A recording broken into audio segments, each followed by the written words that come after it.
Greetings and welcome to another Greenbush Tech Tip with me, Ronnie Williams, your friendly neighborhood Greenbush Tech Integrator. And today I've got two great tips to share with you about Gmail.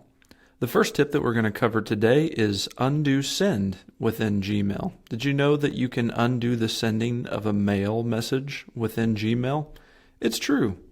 So let's go to compose a new message.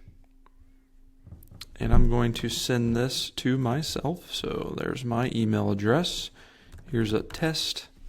And this is my message. I'm ready to send it. I'm going to go ahead and send it off. I'll move my picture to the side so you can see this. As soon as I hit send, down in the lower left-hand part, it says message sent. I can click undo. It comes right back to where it was, and I can make any necessary edits, and the person is none the wiser that I ever sent them that message originally. Here's one of the things that you might think about changing, though, now that you know about this tool. If I hit send, I have the option to undo that sending of that message for 5 seconds by default. So as you can see, it's been sent, it's gone, I can no longer undo it. You can see now that it has reached my inbox. If you want to give yourself a little bit more wiggle room, a little bit more time, within your Gmail inbox, if you'll hit this gear icon kind of at the top right of the screen, and then go to settings, and then you want to go to undo send, and you can see by default that the cancellation period is by default 5 seconds.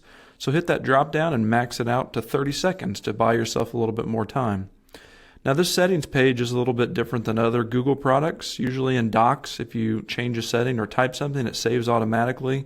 In Gmail, in order to save the settings, you have to scroll all the way to the bottom and click that Save Changes button. And that's going to refresh your inbox so that those changes take place. So we're going to compose a new message again, and I'm going to send it to myself once again. Only this time you're going to notice that we've got a lot more time to bring that message back. So now we're going to hit send. You can see that it already wound up in my inbox. However, I still have the option to undo it.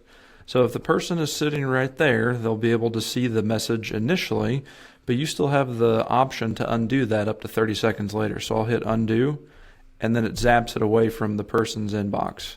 You can see that it is no longer in my inbox. This is the original one that was there from 5 seconds. So very powerful tool. All right, the next tip that I want to show you is going to be helpful if you find yourself signing up for newsletters through your Gmail account and you're just not really sure what you're signing up for, but you kind of still feel obligated to do that. Also, this is a great way to kind of keep yourself organized, and if you want to find out where somebody got your information in order to send you the email, this will make it easy to happen. So I'm on Seth Godin's website. He's got a great blog, and you can sign up for his blog. So I'm going to go ahead and go through that process. So I'll click sign up. How may we reach you? So I'm going to type in Ronnie.Williams, and then I'm going to type in the plus key. So my full email address is ronnie.williams@greenbush.org. But if I type in the plus key, that tells Gmail that I want that message to contain kind of a filter automatically so that I know where it came from whenever it reaches my inbox. So I'm going to say this one is plus newsletters at greenbush.org. All right, I'm going to go ahead and click sign up. So over here in my inbox, I've got 2 emails from Seth Godin.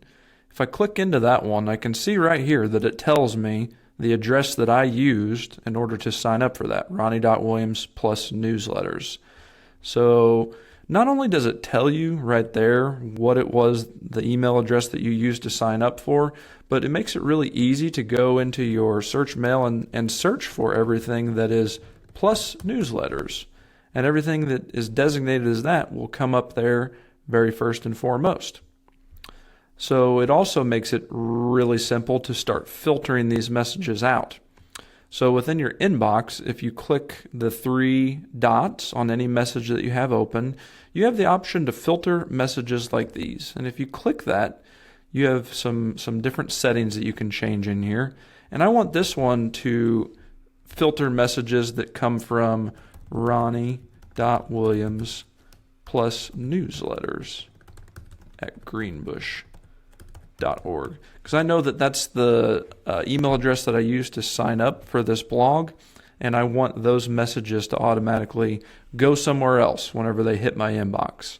So I can change all of this other stuff too. I can add some more information, but I'm going to click Create Filter. Now I have the option to just skip my inbox entirely, archive it. I could delete it. I could send it on to somebody else if I wanted to. Lots of different things that I can do with that message automatically just by going through a couple of those extra steps. And that will wrap up our tech tip for this week. Hope you found it useful. Remember, when you think technology, training, and support, please think Ronnie at Greenbush. Thank you very much.